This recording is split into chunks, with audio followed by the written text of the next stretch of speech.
Fear and anxiety are realities for many kids, but what if the best help that we could give them was actually maybe just a phone call away? A lot of data is pointing to the fact that grandparents can offer some of the best help for kids when they're in states of anxiety or concern. And today in the Celebrate Kids podcast, in this daily segment Facing the Dark, Dr. Kathy's going to go head on this. And I want to let you know something special. Dr. Kathy has a unique relationship with Summit Ministries. Summit is a 2-week deep dive into Christian worldview. It builds courage and confidence for kids. And in fact, many grandparents that I know actually gift their grandkids 2 weeks at Summit and catapult their relationship off of that 2 weeks with a series of breakfast dates to talk about what the kids learned. We want to encourage you to consider Summit Ministries this summer if your kids are looking for summer camps. To find out more, go to summit.org/celebrate kids. Now let's turn to Dr. Kathy Cook. Don't be afraid of the dark. Be careful with stars. Not every light is gonna guide you, baby. Not every light is gonna guide you. Dr. Kathy, the significance of intergenerational relationships is really immeasurable, but there's been research that's been done to try to measure it. It's showing that when older adults, specifically kind of grandparents, engage in a community, they strengthen it. They preserve stories and local history. And in many ways, being an older adult, engaging inside of a community helps actually contribute to healthy aging.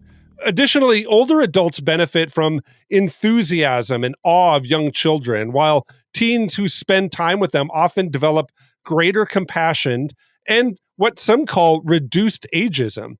Additional research has highlighting how grandparents contribute to their grandchildren's well-being, offering acceptance and love, wisdom and support.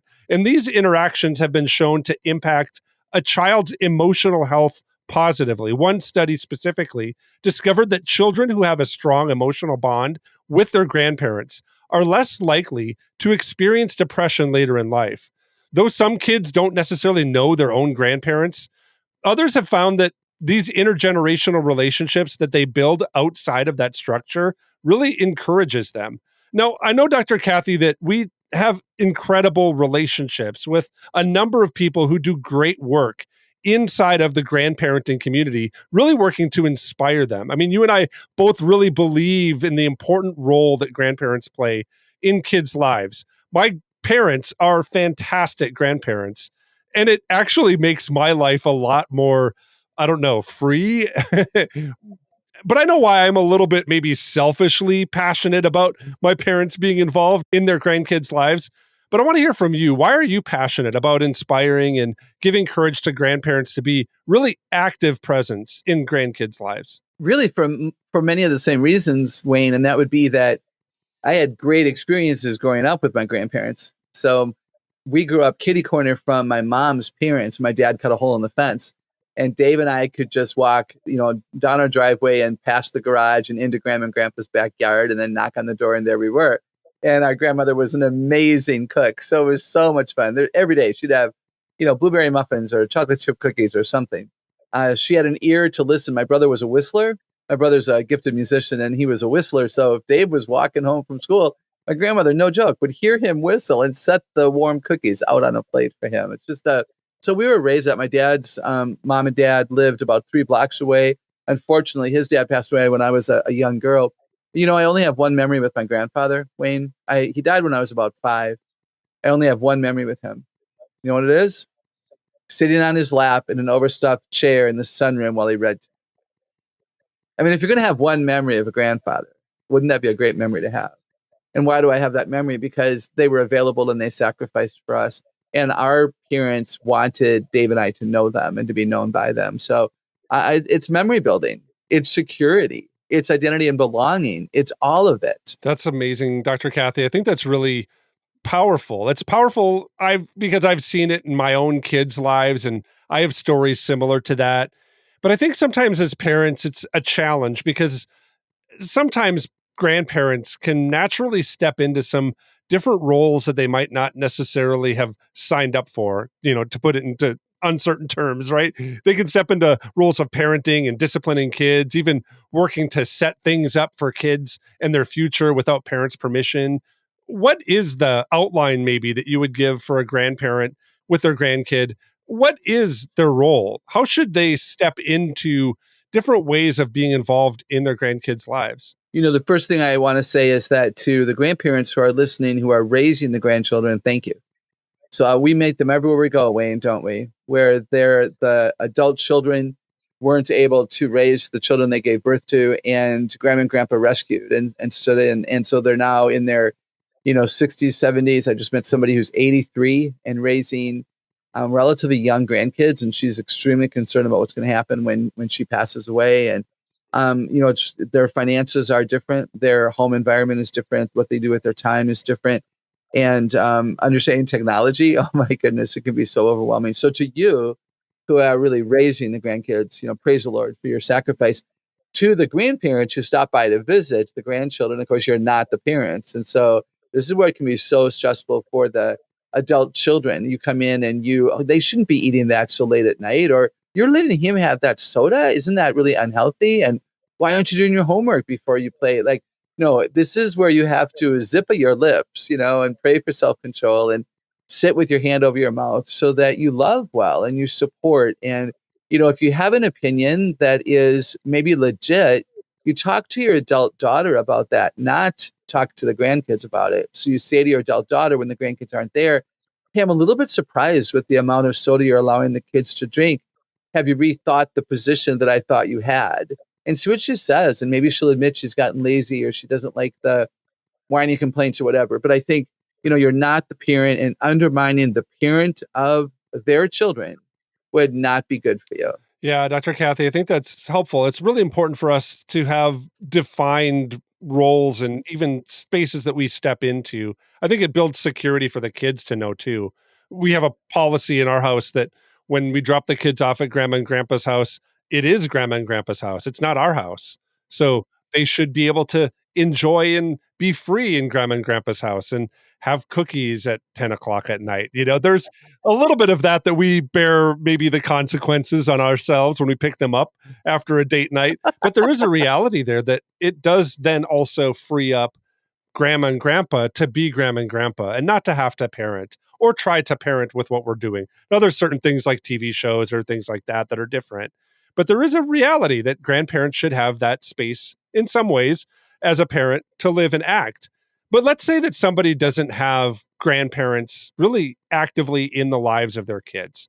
What would you say to encourage them? What should they do? And how could they bring, people who are older into the lives of their kids to, I don't want to say like be a grandparent, but maybe to provide some of the relational benefits that a senior adult would provide for them?